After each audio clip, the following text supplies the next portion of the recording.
For a decade, I was the invisible wife. My husband's high-flying finance friends barely remembered my name. I planned the parties they loved, but was never included in the conversation. At the charity gala I organized, my husband toasted his supportive circle without glancing my way. That night, I started a secret Instagram for my calligraphy. Within 3 years, the Inked Well was a luxury brand for the very elite who'd overlooked me. Last week, at my own flagship store opening, my now ex-husband's boss begged for a custom invitation suite. I smiled and handed him my assistant's card. The circle was complete. Hello. Welcome to Hurt Stories. For 10 years, I was a ghost in a world of very loud, very solid people. My name is Lena, and my existence was defined by adjacency. I was Paul's wife. Paul, the rising star at Cromwell and Stiles, a private equity firm where money was a language and status was the only currency. Our life was a series of impeccably curated moments: charity galas, summer houses in the Hamptons, ski trips to Gstaad. And in every single one of those moments, I was the atmosphere. I was the soft lighting, the perfectly arranged flowers, the seamless flow of champagne, necessary but unnoticed. I was the architect of comfort for people who would never think to thank the architect. My talent, my passion, was seen as a charming parlor trick. I was a calligrapher. I had trained for years, mastering Spencerian script, modern pointed pen, the delicate art of illumination. For our crowd, this meant I addressed their wedding envelopes. For free. "Oh, Lena, darling, your handwriting is divine. Would you mind?" And I would smile, and I would mind, but I would do it, spending hours in my sunroom while Paul closed multi-million-dollar deals and came home smelling of cigar smoke and triumph. The pinnacle of my invisibility was the Cromwell and Stiles annual Children's Hospital Gala. I chaired the committee. For 8 months, I lived it. I negotiated with florists, designed the seating charts to navigate fragile corporate egos, sourced the auction items, even hand-calligraphed every place card and menu. The night was a stunning success. The room glittered. As the auction wrapped up, Paul, flush with the success of having his firm's name plastered everywhere, took the microphone.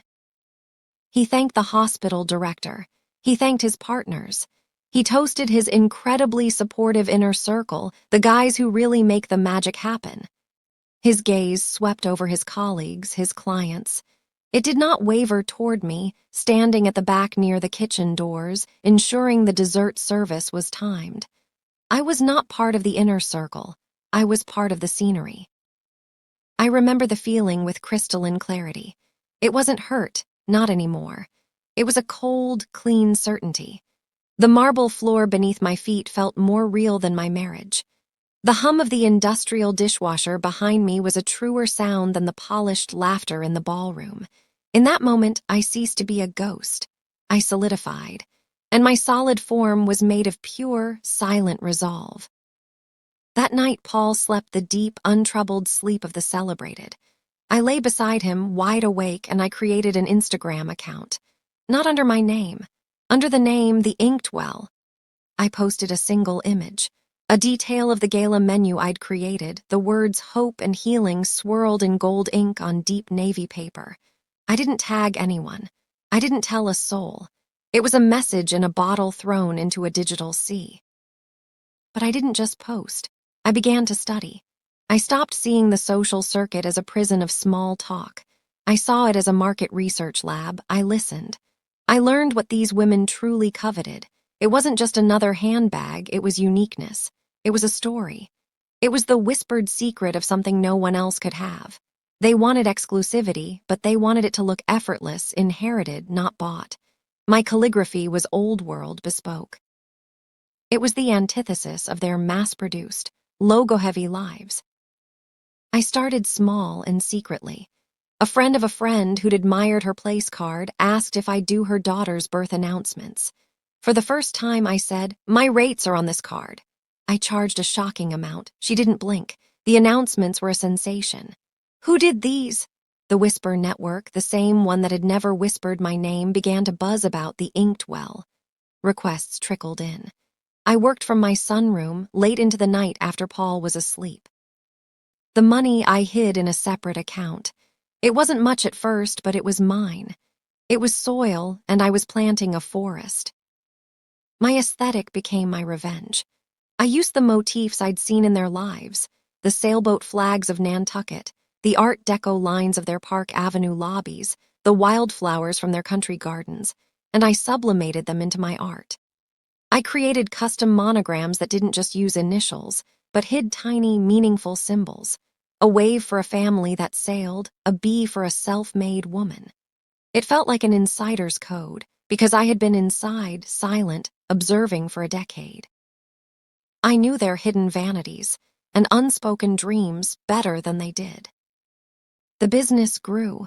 I hired a discreet assistant, a sharp young woman named Chloe who understood the clientele. We moved operations to a small, chic studio in the West Village, paid for with inked well money. Paul, vaguely aware I was keeping busy with my writing, never asked for details. My invisibility was now my camouflage. The turning point was the Clayton wedding. Margaret Clayton was the wife of Paul's most important rival. Her daughter's wedding was the social event of the season. Every vendor was a battle for status. Margaret, having heard the whispers, came to the inked well. She sat in my studio, not recognizing me behind my large glasses and my new, sharper haircut. She wanted a full suite, invitations, day of stationery, a custom mural for the photo wall. The budget was astronomical. As we discussed design, she confided, I just want it to feel legacy, not trendy. I want people to feel like this has always existed. I knew exactly what she meant. She wanted to buy a history she didn't have. I could give her that. The wedding was featured in Vogue. The calligraphy was singled out. The inked well, the article read, is the best-kept secret of the cognoscenti, a master artisan who understands the language of true elegance. My phone exploded. But more importantly, Paul's world took notice. He came home one night bewildered. Do you know this inked well person? Everyone's talking about them. Margaret Clayton won't shut up about it. It's apparently a must-have. I looked up from my sketchpad. I've heard of it, I said mildly. The dissonance was the beginning of the end for us. My secret success created a space he couldn't access. I was no longer just waiting at home. I had appointments, a team, an income that soon rivaled his bonus. The balance of power, so long tilted entirely his way, began to creak and shift. He grew resentful, then suspicious. When he finally realized, piecing together the studio address, the bank statements I no longer bothered to hide, his reaction was not pride. It was a kind of horrified awe followed by fury. You've been lying to me, building some hobby into a sideshow, making me look like a fool. I've been building a life, I corrected him, my voice quiet for the first time not from timidity, but from absolute certainty. You just never bothered to look. The divorce was swift. He was eager to be free of this new, unfamiliar woman who dared to have her own gravity.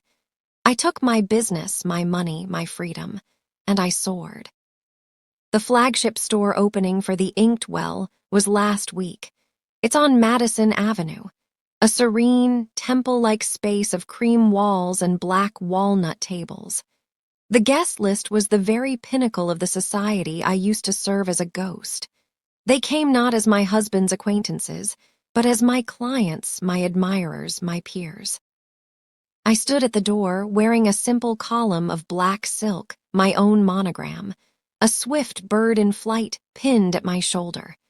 I received their compliments, their air kisses, their newly respectful gazes. And then he appeared, not Paul but his boss, Charles Cromwell, the man whose gala I had made magical, whose name was synonymous with the world that had erased me. He looked older, diminished next to the bright, powerful women who now crowded my store. He approached me, an uncharacteristic hesitancy in his step. "Lena," he said, his voice too loud. This is spectacular, just spectacular. Felicity would kill for you to do the invitations for our anniversary party. It's at the club in September. I told her I'd personally ask. He beamed, expecting the old Lena, the grateful, invisible Lena, to jump at the chance to serve him. I looked at him, this man who had never once in 10 years asked me a question about myself. I saw not a titan, but a supplicant at my new altar. The circle was not just complete, it had been redrawn with me at its center. I smiled, the same warm, polite smile I'd perfected over a decade. It meant nothing now and everything. "Charles, how lovely to see you." I turned slightly, catching the eye of my assistant, Chloe, who was gliding past with a tray of champagne. "Chloe, darling, this is Charles Cromwell. He's interested in discussing a project. Would you be a dear and give him your card? You handle all new client consultations." I placed a gentle hand on his arm, a ghost of my old hostess touch. "She's brilliant. She'll take wonderful care of you." And then I turned to greet the editor of T Magazine, who was waiting with an actual, professional interest in my work. I did not look back. I didn't need to. I felt it. The final, silent transfer of power. He was now the one who would have to wait for an appointment, to be vetted, to be fitted into the schedule of a woman whose time was now her most valuable commodity. My revenge was not a loud, dramatic explosion. It was a quiet, total inversion. I didn't destroy their world.